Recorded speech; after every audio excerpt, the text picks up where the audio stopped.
This is, I think, my fifth day of eating veggies. So,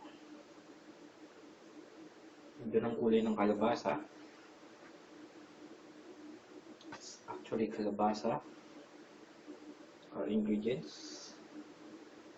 So, panggisa, sibuyas, and bawang. Sitaw, and slices of porky pork. The title is Ginisang Kalabasa with Sitaw. So that's our ingredients for tonight. It's cooking with me.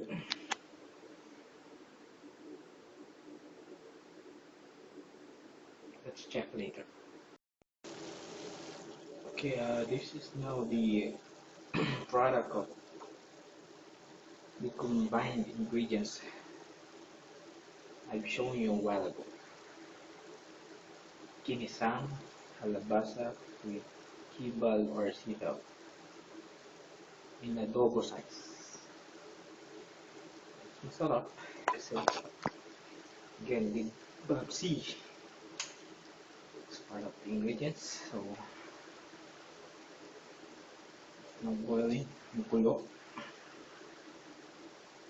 We let it simmer for a few minutes and it's ready to be served and bound for tomorrow.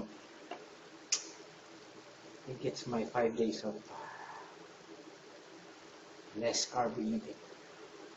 Actually, walang carbo, walang kain. Or soft drinks also.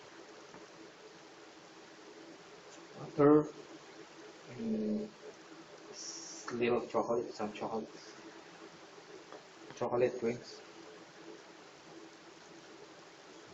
Yun.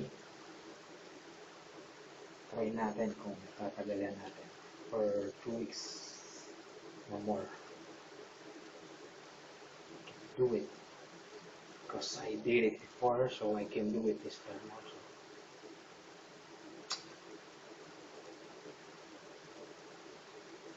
So, medyo luto na. So, this is our recipe for today.